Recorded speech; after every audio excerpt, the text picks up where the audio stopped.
ৰাজ্য চৰকাৰ বিভিন্ন বিভাগৰ অধীনত কৰ্মৰত কৰ্মচাৰী, শিক্ষক, টিউটৰ, অংগনবাড়ী, আশা, মধ্যাহ্ন ভোজনৰ ৰান্ধনি, পেঞ্চনাৰ সকলোৰে বাবে পুনৰ 5টাকৈ ডাঙৰ খবৰ লৈ আহিছোঁ।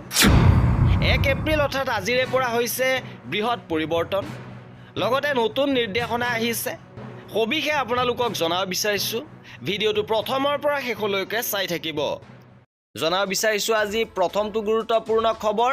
এবাৰ শিক্ষা বিভাগৰ ফালৰ পৰা এক কঠোৰ নিৰ্দেশনা প্ৰকাশ হৈছে, য'ত বাধ্যতামূলক অৱসৰৰ কথা কোৱা হৈছে।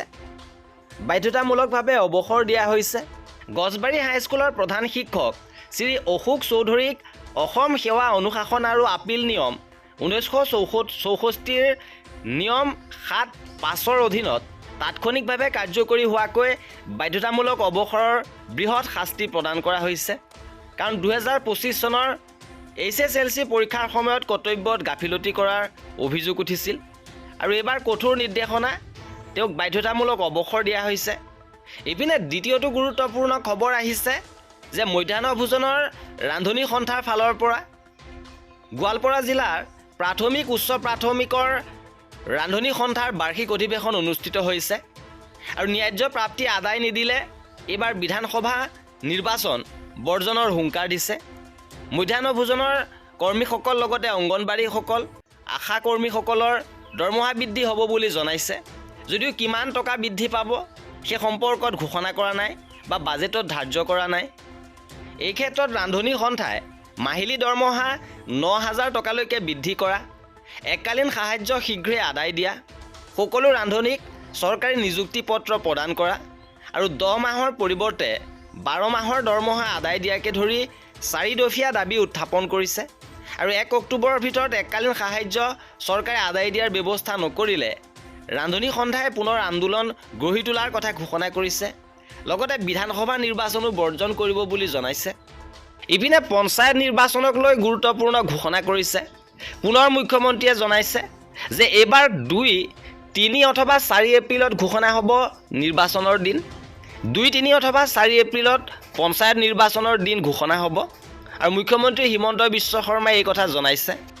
এইবাৰ জনাব বিচাৰিছোঁ কৰ্মচাৰীসকলৰ বাবে আন এটা ডাঙৰ খবৰ যে আজিৰে পৰা কাৰ্যকৰী হ'ব ইউনিফাইড পেঞ্চন আঁচনি। আৰু এই আঁচনি ইতিমধ্যে গেজেট নটিফিকেশ্যন প্ৰকাশ কৰিছিল। এই আঁচনিৰ জৰিয়তে কেন্দ্ৰীয় চৰকাৰৰ কৰ্মচাৰীসকলে নিশ্চিত পেঞ্চন লাভ কৰিব আৰু ৰাজ্য চৰকাৰ কৰ্মচাৰীসকলৰো এই আঁচনি প্ৰযোজ্য হ'ব। আৰু কৰ্মচাৰীসকলে আজিৰে পৰা এই আঁচনিৰ বাবে অনলাইন আবেদন কৰিব পাৰিব। যদি কোনো কৰ্মচাৰীয়ে UPSৰ অধীনত পেঞ্চন লাভ কৰিব বিচাৰে তেন্তে তেওঁ ফৰ্ম পূৰণ কৰি আবেদন কৰিব লাগিব। আৰু যদি কোনোবাই UPS বাছি ল'ব নিবিচাৰে তেন্তে তেওঁ NPS ৰাষ্ট্ৰীয় পেঞ্চন আঁচনি বাছি ল'ব পাৰিব। এইবাৰ জনাব বিচাৰিছোঁ ৰাজ্যৰ টিউটৰসকলৰ ফালৰ পৰা ডাঙৰ খবৰ দিছে। এপ্ৰিলৰ প্ৰথম ভাগতে তীব্ৰ আন্দোলনৰ হুংকাৰ, বাজেট উপহাৰ শূন্যৰ অভিযোগ সন্মিলিত টিউটৰ মঞ্চৰ অভিযোগ 20-25 বছৰ শিক্ষকতা কৰাসকলক শেষ মুহূৰ্তত যিমানবোৰ চৰকাৰী কঠোৰ আইন আছিল সেইবোৰ জাপি দি শিক্ষকসকলক টিউটৰ সজালে। কিন্তু ঠিকাভিত্তিক শিক্ষকৰ ক্ষেত্ৰত কোনো NC-T বা কোনো আইন নোহোৱাকৈ নিয়মীয়া শিক্ষকৰ মৰ্যাদা দিলে। ৰাজ্যৰ টিউটৰ সমাজক সামান্য পাৰিতোষিক দি ভৱিষ্যতৰ অনিশ্চয়তাৰ মুখলৈ ঠেলি দি মানৱ অধিকাৰ উলংঘা কৰা হৈছে বুলি অভিযোগ কৰিছে। লগতে চৰকাৰ তথা শিক্ষামন্ত্ৰীৰ এনে মিথ্যাচাৰৰ বিৰুদ্ধে এইবাৰ তীব্ৰ আন্দোলনৰ হুংকাৰ দিছে। আৰু অহা 3-5 এপ্ৰিলৰ ভিতৰত সন্মিলিত টিউটৰ মঞ্চই আন্দোলন ঘোষণাৰ কথা সদৰি কৰিছে। আৰু এয়া আছিল আজিৰ ভিডিঅ'টোত। কৰ্মচাৰী আৰু পেঞ্চনাৰৰ সকলো খবৰ পাই থাকিবৰ বাবে আমাৰ চেনেলটো ছাবস্ক্ৰাইব কৰি ৰাখিব। ভিডিঅ'টো শেষৰলৈকে চোৱাৰ বাবে বহুত ধন্যবাদ।